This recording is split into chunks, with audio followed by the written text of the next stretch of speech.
기도하겠습니다.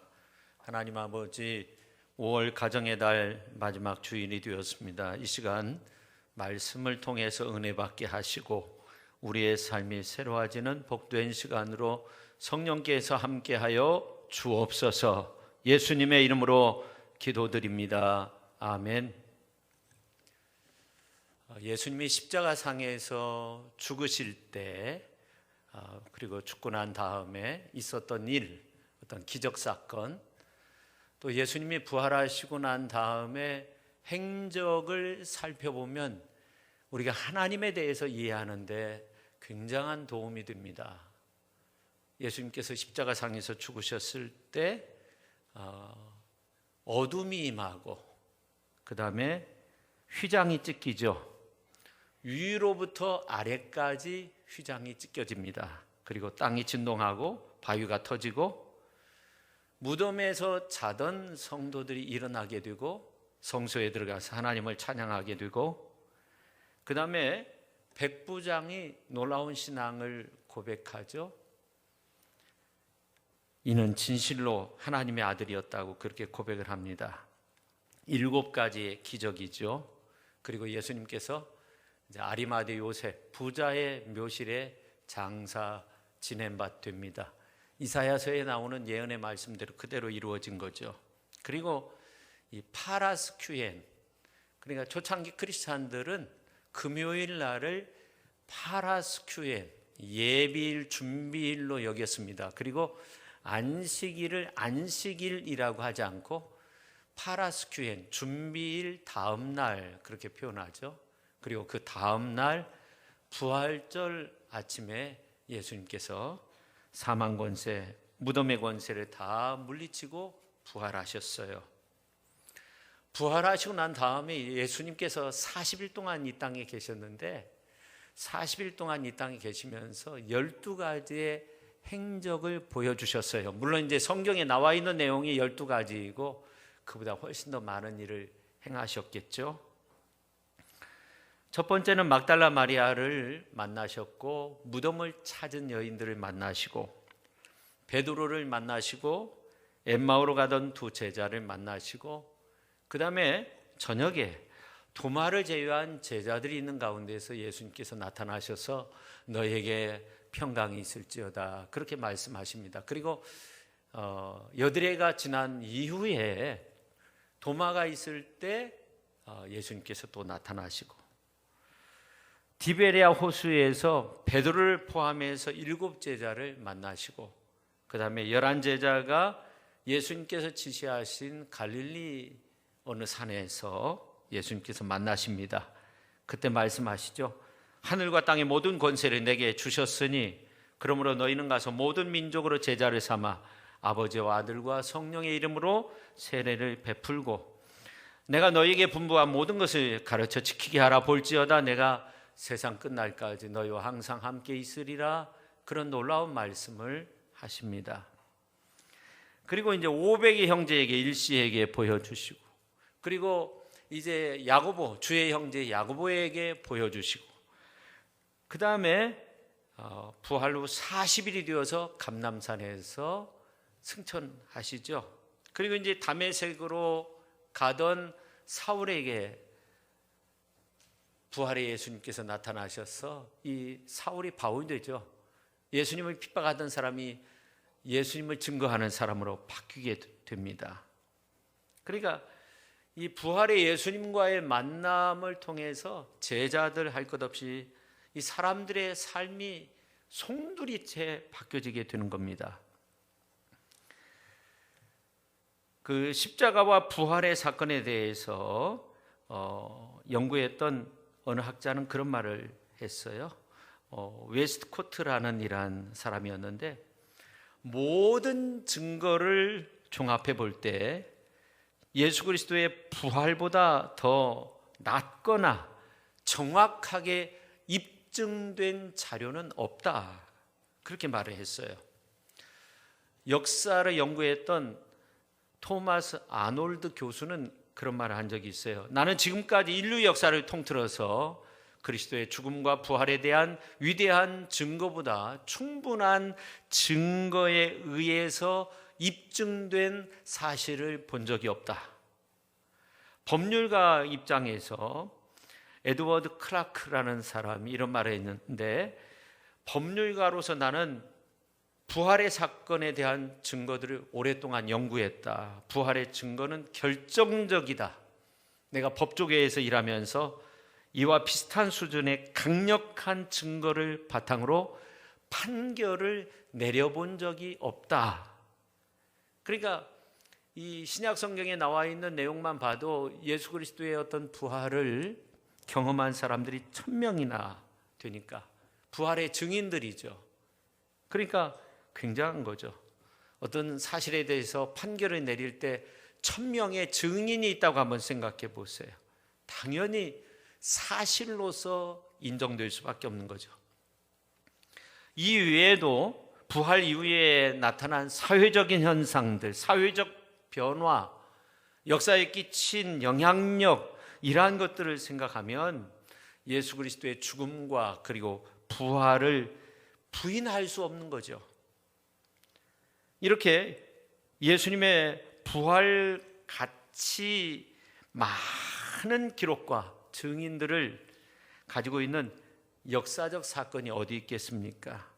요즘은 뭐 UFO, 외계 생물체에 대해서 많은 관심이 있고, 외계 생물체가 있다는 쪽으로 그렇게 많은 사람들이 보고 있는데, 예수님이 보여주신 어떤 십자가의 사건, 부활의 증인, 뭐 여러 가지 현상들 비교할 수 없죠.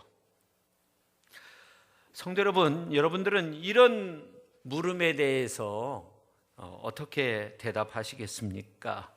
나는 부활이요 생명이니 나를 믿는 자는 죽어도 살겠고 무릇 살아서 나를 믿는 자는 영원히 죽지 않는다. 이것을 내가 믿느냐? 그렇게 물었을 때 마르다처럼 주님 내가 믿습니다. 그렇게 대답할 수 있겠습니까? 마르다도 주여 그러하유다라고 그렇게 대답을 했지만 나사로의 무덤에 갔을 때 예수님께서 무덤 문을 이제 치우라고 했을 때 마르다가 그런 말을 하죠. 주여 죽은 지가 나흘이 되었음에 벌써 냄새가 나나이다. 그렇게 말을 합니다. 그때 예수님께서 내 말이 내가 믿으면 하나님의 영광을 보리라 하지 아니하였느냐. 그렇게 말씀하니까 돌을 옮겨놓고 예수님이 나사로를 살려내죠. 예수께서 이 세상에 계시는 동안 인간적인 기쁨과 위로를 함께 나누었던 가정이 나사로의 가정이었습니다. 그래서 예루살렘으로 이제 입성하실 때, 어떤 사역을 하실 때 이 나사로의 가정이 상당히 중요한 역할을 감당했습니다. 그뿐만 아니라 예수님이 죽은 나사로를 살리심으로 하나님의 살아계심은 물론이고 예수님의 부활과 생명되심을 온 천하에 나타내셨어요. 성도 여러분, 예수님을 믿는 믿음의 사람들은 예수님을 믿는 그 순간부터 우리는 이 땅 안에서 살고 있지만 산자로서 사는 거고, 무덤의 권세, 사망의 권세, 죽음의 권세를 다 극복하고 우리는 부활과 생명 되신 예수님 안에서 영원한 영생을 얻는 줄로 믿으시기를 바랍니다. 예수님은 마르다에게 나는 부활이요 생명이니 나를 믿는 자는 죽어도 살고 살아서 나를 믿는 자는 영원히 죽지 않는다. 이것을 내가 믿느냐? 그랬을 때 내가 믿나이다 라고 그렇게 마르다는 대답을 했고, 그 증거를 나사로를 살리심으로 보여주었습니다. 근데 무릇 살아서 나를 믿는 자는 영원히 죽지 않는다는 이 말을 헬라어 원문으로 보면, 그리고 살아있고 나를 믿는 모든 자는 영원토록 결코 죽지 않을 것이다. 나를 믿는 자, 예수님을 믿는 자는 결코 죽지 않는다고 그렇게 예수님께서 말씀하셨습니다. 그러니까 다시 말하면 예수님을 믿는 사람들은 영원한 삶을 얻는 거고, 예수님을 믿지 않는 사람들은 영원한 생명이 없는 겁니다. 죽어있는 상태라는 거죠. 그래서 에베소서 2장 1절과 4절 5절 말씀을 보면 그는 허물과 죄로 죽었던 너희를 살리셨도다. 허물과 죄로 죽었다는 겁니다. 근데 살리셨다는 겁니다. 긍휼이 풍성하신 하나님이 우리를 사랑하신 그 큰 사랑을 인하여 허물로 죽은 우리를 그리스도와 함께 살리셨고 너희는 은혜로 구원을 받은 것이라, 그렇게 말씀하고 있어요. 세번역 성경으로 보면 여러분도 전에는 허물과 죄로 죽었던 사람이었다는 겁니다. 그러나 하나님은 자비가 넘치는 분이셔서 우리를 사랑하신 그 큰 사랑으로 말미암아 범죄로 죽은 우리를 그리스도와 함께 살려주셨다는 거예요. 허물과 죄를 용서해 주시고 우리를 살려주셨다는 겁니다. 그래서 여러분은 은혜로 구원을 얻었다고 에베소서 2장 4절 5절에서 말씀하고 있습니다. 그러니까 예수님을 믿으면 산자입니다. 하나님은 죽은 자의 하나님이 아닙니다. 하나님은 산자의 하나님. 예수님이 활동할 그 당시 사도계인들은 상당히 그 지위가 높았습니다. 종교적으로, 정치적으로, 사회적으로 금수저에 해당하는 그러한 사람들이었죠. 그래서 이 유대교회에서 대제사장 그룹에 속하면서도 정치, 경제, 모든 면에 있어서 지도층에 속한 사람들이 사두개인들이었어요. 그런데 이 사두개인들은 어떤 특징을 가지고 있었냐면 부활이 없다고 주장했어요. 오늘 이제 우리가 본문 말씀을 다 읽진 않았지만 27절 말씀에 보면 이들이 주장하는 것이 부활이 없다고 그렇게 주장을 했습니다. 그런데 사두개인들이 예수께 와서 사람이 부활 때에 나타나는 어떤 생활 모습에 대해서 질문을 하고 있어요. 그 질문은 여러분이 잘 아실 거예요. 그 대답이 오늘 이제 34절부터 기록이 되어져 있죠. 여기에서 우리는 몇 가지 해석이 가능합니다. 예수님이 부활이 없다 하는 사두개인들의 말에 대답하면서 주를 아브라함의 하나님, 이삭의 하나님, 야곱의 하나님이시라 하신 말씀, 이 말씀이 마태복음서, 마가복음서에 보면 나는 아브라함의 하나님이요 이삭의 하나님이요 야곱의 하나님이로다 하신 이 말씀을 읽어보지 못하였느냐, 그렇게 말씀하고 있는데 이 말씀은 출애굽기 3장에 나와 있는 말씀입니다. 여기에 보면 이 출애굽기 3장이나 오늘 이제 누가복음서, 마태, 마가복음서에 있는 내용을 볼 때 현재형으로 나오는데 예수님은 구약 성경 출애굽기에 있는 그 말씀, 거기에도 현재형으로 나와 있는데 그 말씀 그대로를 인용한 겁니다. 그러니까 하나님은 영원한 현재로서 영원 전부터 현재로 지금도 영원 끝까지 변함이 없이 동일하신 하나님이 되시는 줄로 믿으시기를 바랍니다. 하나님은 스스로 계신 분이 되십니다. 하나님은 영원한 현재 영으로 계십니다.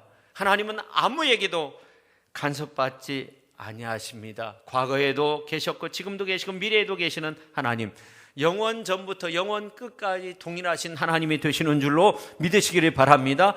그 하나님은 시간과 공간을 초월해 계십니다. 그래서 하나님이 볼 때 아브라함은 죽은 자가 아닌 거예요. 산자인 거예요. 이삭도 산자인 거예요. 야곱도 산자인 거예요. 죽은 자가 아닙니다. 그런데 오늘 이제 누가복음서에 보면 다른 복음서에서 놓치기 쉬운 아주 중요한 부분에 대해서 말씀하고 있는데 그게 38절의 말씀이에요. 하나님은 죽은 자의 하나님이 아니요 살아있는 자의 하나님이시라. 하나님에게는 모든 사람이 살았느니라, 이 말씀이에요. 그래서 38절에 있는 말씀을 보면 예수님께서 하나님은 죽은 이들의 하나님이 아니라 살아있는 이들의 하나님이라 강조하면서 이렇게 말씀하셨는데 하나님에게는 모든 사람이 살았느니라, 이 말은 사실 하나님께는 모두가 살아있다 하는 겁니다. 하나님께는 모두가 살아있다 하는 거예요. 누구의 말씀이에요? 창조주 하나님의 말씀이죠. 하나님의 독생자, 하나님과 동등하신 예수님의 말씀이죠. 만세전에 우리를 택하셔서 우리를 부르신, 우리를 구원의 자리로 인도해 주신 예수 그리스도의 말씀입니다. 우리 대신 십자가에 죽으시고 부활하신 예수 그리스도의 말씀입니다. 사실 하나님에게는 모두가 살아있다는 겁니다. 그러니까 우리가 예수님 없이는 사실은 살 수 없는 거예요. 예수님 없이는 살 수 없는 존재가 사람이죠. 물고기가 물을 떠나서 잠시 살 수 있지만 예수 떠난 인생은 살 수 없는 거예요. 우리 안에 하나님이 있지 않으면 우리는 죽어있는 존재라는 거예요. 우리가 아무리 선행을 베풀어도 우리는 죽어있는 존재라는 겁니다. 그래서 오늘 아침 우리는 어떻게 인사할 수 있어야 하냐면 우리는 살아있습니다. 그렇게 고백할 수 있어야 돼요. 옆에 분이 앞으로 한 50년은 더 사실 것 같다, 아니 뭐 70년 더 살 것 같다, 이렇게 생각될 수 있는데, 아니면 20년 30년 이렇게 생각할 수도 있겠지만, 그러나 사실은 영원히 사는 존재입니다. 그래서 공간복음서에 보면 하나님은 죽은 자의 하나님이 아니라 산 자의 하나님이라고 그렇게 끊임없이 말씀하고 있는데, 마태복음 22장 32절에 보니까 나는 아브라함의 하나님이요 이삭의 하나님이요 야곱의 하나님이로라 하신 것을 읽어보지 못하였느냐. 하나님은 죽은 자의 하나님이 아니요 살아있는 자의 하나님이시라. 하나님은 영원토록 살아계시기 때문에 살아있는 자의 하나님으로서 영원토록 우리를 붙잡아 주시고 우리를 지켜주시는 줄로 믿으시기를 바랍니다. 마가복음서 12장 27절 하나님은 죽은 자의 하나님이 아니요 산 자의 하나님이시라 너희가 크게 오해하였도다, 그렇게 말씀하고 있어요. 우리가 오해해서는 안 된다는 겁니다. 오늘 이제 본문 38절에 보면 하나님은 죽은 자의 하나님이 아니요 살아있는 자의 하나님이시라 하나님에게는 모든 사람이 살았느니라, 그렇게 말씀하고 있습니다. 그렇습니다. 성경에 나와 있는 대로 아브라함이 하나님을 믿음으로 하나님이 아브라함을 의롭게 여기셨어요. 이삭도 마찬가지입니다. 야곱도 마찬가지입니다. 오늘 우리들도 마찬가지입니다. 우리가 하나님을 믿음으로 주 예수 그리스도를 나의 구주로 믿고 영접함으로 의로운 존재가 되었어요. 그래서 하나님은 예수님을 믿는 우리를 산자로 여기시는 거예요. 아브라함이 하나님을 믿음에 의롭게 여기시고 산자로 여기셨던 그 하나님, 우리가 하나님의 독생자 예수 그리스도를 믿기 때문에 우리를 의롭게 여기시고 산자로 그렇게 여겨주시는 줄로 믿으시기를 예수님의 이름으로 축원합니다. 그래서 우리 모두가 우리의 영과 혼과 우리의 몸이 정말 살아계신 그 하나님 앞에서 참된 평화, 참된 안식, 참된 기쁨을 누릴 수 있어야 되는 것입니다. 오늘 그런 자부심을 가질 수 있어야 되는 것입니다. 근데 참 재미있는 것은 누가복음서 20장 35절 말씀에 보면 저 세상과 및 죽은 자 가운데서 부활함을 얻기에 합당히 여김을 받는 자들이 있다는 것입니다. 근데 34절에 있는 말씀을 보면 이 세상의 자녀들은 장가도 가고 시집도 간다는 거예요. 그러니까 예수님은 지금 이 세상에 관한 말씀도 하고 있고 저 세상에 대한 말씀도 하고 있어요. 예수님은 이 세상의 삶에 대해서도 말씀하고 있고 저 세상의 삶에 대해서도 인정하고 있는 겁니다. 우리가 이 땅 안에서의 삶으로 끝나는 것이 아닙니다. 예수님이 부활과 생명이 되셨던 것처럼 예수님을 믿는 우리에게는 저 세상의 삶도 있다는 것을 알아야 됩니다. 우리에게 예비된 천국의 삶이 있음을 믿으시기를 바랍니다. 할렐루야. 그래서 우리가 저 세상과 및 죽은 자 가운데서 부활함을 얻기에 합당히 여김받는 자로서 살아야 되는데, 그렇게 합당히 여김받는 자, 심판의 부활이 아니라 생명의 부활, 영생 구원의 은혜 속에서 하나님 안에서 춤추며 기뻐할 수 있는 그러한 은총의 삶을 누리는 자로서 살아가야 되는데, 그러한 사람들은 누굴까? 또 그렇지 못한 사람들은 누굴까? 우리가 한번 생각해 봐야 됩니다. 예수님께서 베데스다 연못가에서 38년 된 병자를 고치신 일이 있습니다. 안식일에 이 병자를 고쳤습니다. 너무나도 기뻤겠죠. 근데 안식일에 병든 자를 고쳤다고 유대교 지도자들이 네가 왜 안식일에 나음을 얻었느냐는 거예요. 너를 고친 사람이 누구냐는 거예요. 맨 처음에는 이 사람이 누군지 몰랐습니다. 나중에 예수라는 사실을 알게 되고 예수님을 어떻게 해요? 고발하죠. 이 예수가 나를 안식일에 살렸다고 그렇게 고발해요. 안타까운 모습이죠. 근데 이러한 일이 있은 후에 예수님과 유대인들 간에 논쟁이 일어나요. 부활에 대한 논쟁이 일어나요. 그때 예수님의 생명의 부활과 심판의 부활에 대해서 아주 중요한 말씀을 하십니다. 그래서 예수님 안에 있는 자는 생명의 부활이 있는 반면 예수님 밖에 있는 자는 심판의 부활이 있다는 사실을 말씀하십니다. 그래서 그 내용이 이제 요한복음서 5장에 기록이 되어져 있는데, 예수님은 하나님과 동등한 분임을 분명히 밝히시고, 그 다음에 아버지 하나님은 아들을 통해 놀라운 일을 행하신다는 것을 보여주시고, 그 다음에 하나님 아버지는 아무도 심판하지 아니하시고 모든 심판의 권세를 예수님께, 아들에게 맡기셨다는 그런 말씀을 하고, 그리고 공경하는 모든 것까지 아들에게 다 맡겨주었다고 그렇게 말씀합니다. 그러면서 아주 유명한, 아주 중요한, 우리가 잊어서는 안 되는 소중한 말씀을 하십니다. 요한복음서 5장 24절 말씀입니다. 같이 한번 읽어볼까요? 내가 진실로 진실로 너에게 이르노니 내 말을 듣고 또 나 보내신 이를 믿는 자는 영생을 얻었고 심판에 이르지 아니하나니 사망에서 생명으로 옮겼느니라. 아멘. 내 말을 듣고 또 나 보내신 하나님을 믿는 자죠. 하나님 아버지를 믿는 자는 영생을 얻었고 그 다음에 심판에 이르지 않는다는 거예요. 사망에서 뭐라고요? 생명으로 옮겼다는 거예요. 우리가 성경을 통해서 예수님의 말씀을 듣고 예수님의 교훈을 얻고 예수 안에서 생명을 얻고 예수님의 사랑 가운데 살고 있습니다. 할렐루야. 우리는 어떻게 된 거예요? 심판에서 생명으로 옮겨진 거예요. 영생으로 변화된 삶 속에서 영원한 생명을 얻게 된 줄로 믿으시기를 바랍니다. 그런데 그 다음 절에 또 놀라운 말씀을 하시는데, 진실로 진실로 너에게 이르노니 죽은 자들이 하나님의 아들의 음성을 들을 때가 오나니 곧 이때라. 듣는 자는 살아나리라. 곧 이때라, 이 말은 지금이 바로 그때이다. 우리가 생각할 때 이 25절의 말씀은 이제 예수님 재림의 때 하나님의 음성, 아들의 음성을 들을 때가 올 거다 이렇게 생각할 수도 있지만, 그러나 이 성경은 명확한 현재형을 말하고 있는 거예요. 그러니까 에베소서 2장 1절에 있는 말씀처럼 우리가 예수님을 모르면 허물과 죄로 죽어있는 그러한 인생이었어요. 그러나 우리가 예수님을 믿고 예수님의 말씀 안에서 예수님의 말씀을 들으며 그렇게 사는 존재가 되었어요. 그러면 어떻게 되는 거예요? 우리가 살아난다는 거예요. 산 존재가 된다는 거예요. 내 말을 듣고 또 나 보내신 이를 믿는 자는 영생을 얻었고 더 이상 심판에 이르지 않는다는 거예요. 사망에서 생명으로 옮겨지고 그러한 존재는 사망 가운데 있는 그런 존재가 아니라는 거예요.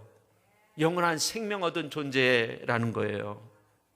그러니까 살아있지만 죽어있는 사람도 있는 거예요. 육신적으로는 살아있지만 주님의 말씀을 모르고 예수님을 영접하지 않고 사는 사람들은 죽어있는 사람인 거예요. 그래서 요한복음서 5장 24절 우리가 같이 다시 한번 읽어보죠. 내가 진실로 진실로 너희에게 이르노니 내 말을 듣고 또 나 보내신 이를 믿는 자는 영생을 얻었고 심판에 이르지 아니하나니 사망에서 생명으로 옮겼느니라. 아멘. 그러니까 나는 부활이요 생명이니 나를 믿는 자는 죽어도 살고 무릇 살아서 나를 믿는 자는 영원히 죽지 않는다는 이 말씀이 맞는 거죠. 근데 이단들은 와가지고 예수님이 그런 말씀하셨는데 지금 사람들이 죽고 있는데 이거 잘못된 거 아니냐, 그렇게 미혹하고 미혹에 빠지는 사람들이 얼마나 많이 있는지 알 수 없습니다. 근데 이 소중한 말씀을 하시고 난 다음에 예수님께서 어떤 말씀을 하시냐면 요한복음서 5장 25절에서 29절에 있는 말씀을 한번 보면 아버지께서 자기 속에 생명이 있음같이 아들에게도 생명을 주어 그 속에 있게 하셨고, 또 같이 한번 읽겠습니다. 또 인자됨으로 말미암아 심판하는 권한을 주셨느니라. 이를 놀랍게 여기지 말라. 무덤 속에 있는 자가 다 그의 음성을 들을 때가 오나니 선한 일을 행한 자는 생명의 부활로 악한 일을 행한 자는 심판의 부활로 나오리라. 아멘. 자, 여기에 보니까 선한 일을 행한 사람들은 뭐라고요? 생명의 부활. 악한 일을 행한 자는 심판의 부활. 그렇게 나온다는 거예요. 그러면 우리가 생각할 때 그러면 우리가 예수님 앞에서 선한 일이 뭘까? 한번 생각해 봐야 되는 거 아닙니까? 어느 날 어떤 율법사가 예수님께 와가지고 선생님 하면서 내가 무슨 선한 일을 해야만이 영생을 얻으리이까? 예수님이 결론적으로 하신 말씀이 너가 계명을 지켜야 된다는 거예요. 여러분, 주님의 계명이 뭡니까? 내가 생명에 들어가려면 계명을 지켜야 된다 그랬는데 주님의 계명이 뭐예요? 요한복음서 15장 9절에서 12절 말씀 가운데 보니까 아버지께서 나를 사랑한 것 같이 나도 너희를 사랑하였으니 나의 사랑 안에 거하라. 우리가 예수님의 사랑 안에 거해야 된다는 거예요. 그러면서 예수님이 10절에 보면 내가 아버지의 계명을 지켜 그의 사랑 안에 거하는 것 같이 하나님 아버지의 계명을 지켜서 그분의 사랑 안에 내가 있는 것처럼 너희도 내 계명을 지키면 내 사랑 안에 거하리라. 주님의 계명은 첫 번째로 생각할 수 있는 것은 뭐냐면 주님의 사랑 안에 있는 거예요. 예수님의 사랑 안에서 사는 거예요. 여러분, 예수님 사랑 안에 있음을 믿으시기를 바랍니다. 예수님 사랑 안에 있다고 믿으시면 아멘 하시기를 바랍니다. 중요한 겁니다. 그런데 예수님은 여기에서 멈추지 않아요. 내가 이것을 너희에게 이름은 내 기쁨이 너희 안에서 너희 기쁨을 충만하게 하려 함이라 하면서 직접적으로 내 계명에 대해서 말합니다. 12절 같이 한번 읽어보죠. 시작. 내 계명은 곧 내가 너희를 사랑한 것 같이 너희도 서로 사랑하라 하는 이것이니라. 아멘. 여러분, 주님은 우리가 주님의 계명인 주님의 사랑 안에 있어야 된다는 거예요. 그게 1차적인 거예요. 더 나아가서 우리에게 말씀해 주세요. 그건 뭡니까? 내가 너희를 사랑한 것 같이, 내 계명은 이거다 하면서 내가 너희를 사랑한 것 같이 너희도 서로 사랑하라. 그냥 예수님의 사랑 안에 내가 있습니다, 이것으로 끝나지 않는 거예요. 기독교는 사랑의 종교예요. 아주 적극적인 종교예요. 주님이 우리를 사랑한 것처럼 우리가 서로 사랑해야 된다는 거예요.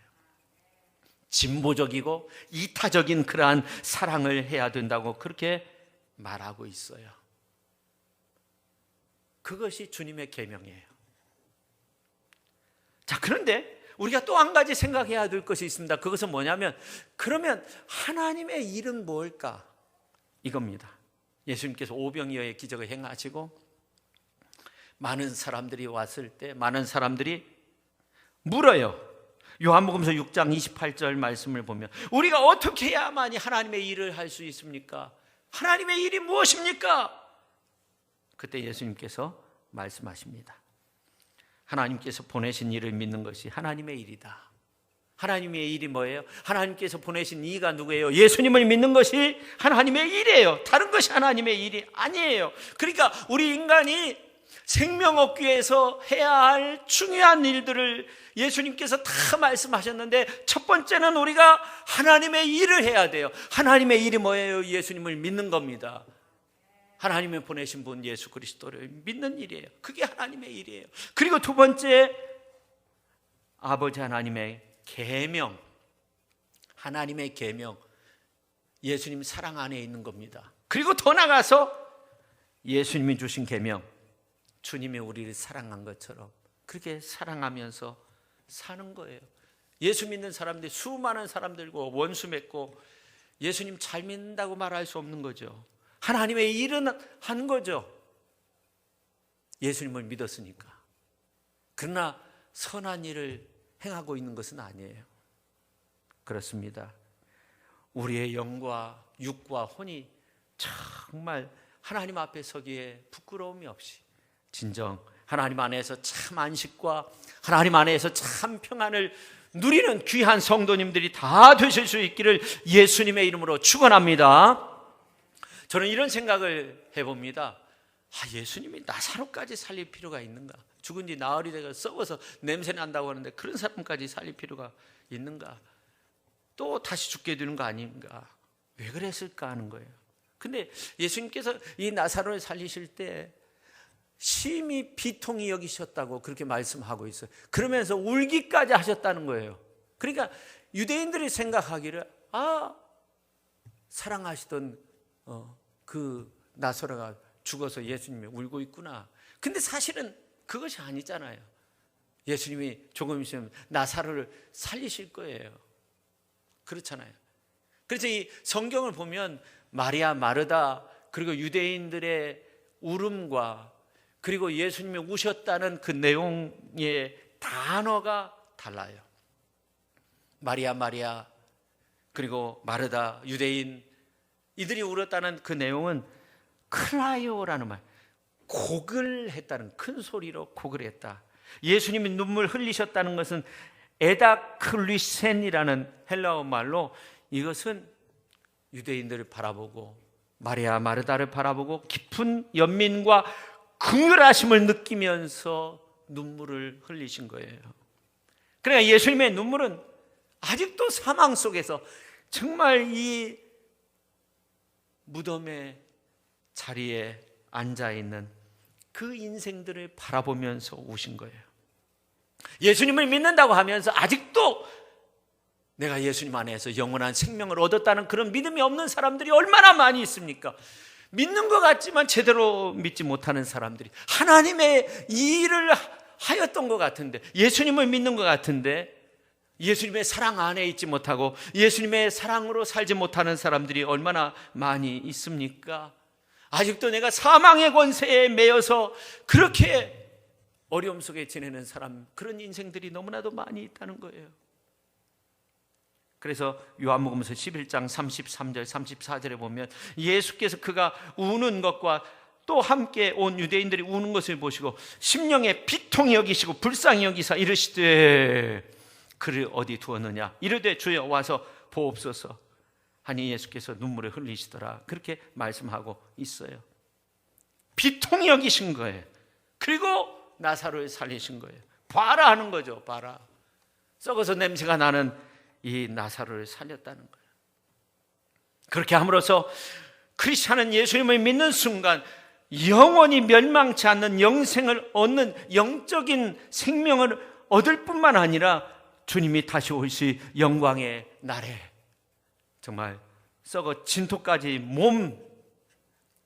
되어진 그 몸까지, 흙이 되어진 그 모습까지도 영원히 살게 된다는 것을 나사로를 살려주면서 보여준 거예요. 썩어서 냄새 나는 사람을 살리면서 우리가 영원히 살아있는 존재라는 거예요. 예수님을 믿으면 죽어도 살고 살아서 믿으면 영원히 죽지 않은 그 은혜가 있음을 예수님께서 보여주신 줄로 믿으시기를 바랍니다. 인간이 죽는 그날 비록 육신은 죽어지지만 주님은 언젠가는 나사로를 살리신 것처럼 영광의 날에 이미 진토가 된 육신까지도 다시금 일으켜 세워주신다는 거예요. 그래서 예수님은 죽은 자를 향해서 죽어 있는 것이 아니라는 거예요. 자고 있다고 그렇게 말하고 있는 거예요. 우리가 예수님 잘 믿고 믿음 안에서 죽으면 그냥 죽는 것으로 끝나지 않는 거예요. 자고 있는 거죠. 영광의 날에 우리의 육신까지도 부활할 것을 믿으시기를 바랍니다. 그래서 우리 믿음의 사람들은 산자예요. 하나님은 이런 산자의 하나님이 되세요. 그 산자의 하나님은 우리가 예수님을 믿고 구원 얻어서 영원한 생명 얻은 우리를 영원토록 지켜주실 줄로 믿습니다. 죽은 자의 하나님은 심판의 하나님입니다. 우리는 산자입니다. 산자로서 살고 산자로서 하나님의 큰 은혜를 누리고 있는 것입니다. 유다서 1장 4절에 보니까 이런 말씀이 있어요. 그들은 옛적부터 이 판결을 받기로 미리 기록된 자니 경건하지 아니하여 우리 하나님의 은혜를 도리어 방탕한 것으로 바꾸고 홀로 하나이신 주제 곧 우리 주 예수 그리스도를 부인하는 자니라. 은혜 중에 살아야 될 사람이 은혜 밖에서 지낸다고 했을 때 어떻게 되겠어요? 오늘 이제 36절에 보면 그들은 다시 죽을 수도 없나니 그렇게 말씀하고 있어요. 죽는 자는 죽음의 끝이 아니라 또 한 번의 심판이 있다는 거예요. 죽은 자는 그런 거예요. 그러나 산 자는 다른 거예요. 우리는 산자의 하나님을 믿고 산자의 하나님의 은혜 속에서 사는 거예요. 그래서 요한계시록 20장에 보면 죽은 자의 하나님은 죽은 자들을 다시금 심판하시고 행위대로 심판하시고 다시금 불못, 영원히 꺼지지 않는 지옥에 던진다는 그런 말씀이 있어요. 그게 둘째 사망이라고 그렇게 말씀하고 있어요. 그러나 예수님을 믿는 우리는 둘째 사망의 해를 받지 않는다고 그렇게 말씀하고 있어요. 그러기에 그리스도 없는 죽음은 심판밖에 없는 거죠. 여러분, 예수님 믿는 우리는 복의 사람이 된 줄로 믿으시기를 바랍니다. 복의 사람이 되었다고 생각하시면 아멘 하시기를 바랍니다. 사두개인들은 잠시 세상에서 최고의 권력과 최고의 많은 것들을 누렸을 거예요. 그러나 부활이 없다고 생각했어요. 이들은 하나님의 심판을 피할 수가 없는 거 아닙니까? 우리는 죽은 관계가 아니라 산 관계가 되어야 합니다. 산 그리스도를 믿는 겁니다. 서로 사랑하며 사는 겁니다. 하나님의 은혜의 보좌 앞에 담대히 나와서 우리가 살아있는 하나님을 찬양하며 하나님 앞에 영광 올려드리는 그러한 복된 삶을 살아야 될 줄로 믿습니다. 기도하겠습니다. 하나님 아버지, 오늘 우리가 예수님 안에서 새 생명, 영원한 영생 구원의 은혜를 얻었음을 알았습니다. 아브라함을 의로 여기셔서 아브라함을 산자로 여기시고 나는 산자의 하나님이다, 하나님께서 그렇게 선포하셨습니다. 아브라함의 믿음을 보시고 의롭게 여기시고 산자라고 그렇게 여기시고 축복의 은혜를 누리신 그 하나님의 은혜, 누리도록 하신 그 하나님의 은혜를 우리가 생각할 때 오늘 우리는 하나님의 독생자 예수님을 나의 구주로 믿고 예수님의 말씀을 먹고 정말 예수님의 말씀을 묵상하면서 사는 예수님의 사랑 안에 있는 우리들, 사랑하면서 사는 우리들, 우리는 영원한 생명을 얻은 자입니다. 하나님 아버지, 이 영생 구원의 은혜, 아버지 하나님이여, 그 은혜 속에서 우리가 있음을 깨닫게 하시고 그 은혜에 부합한 그러한 은총의 삶을 살게 하여 주옵소서. 예수님의 이름으로 기도하옵나이다. 아멘.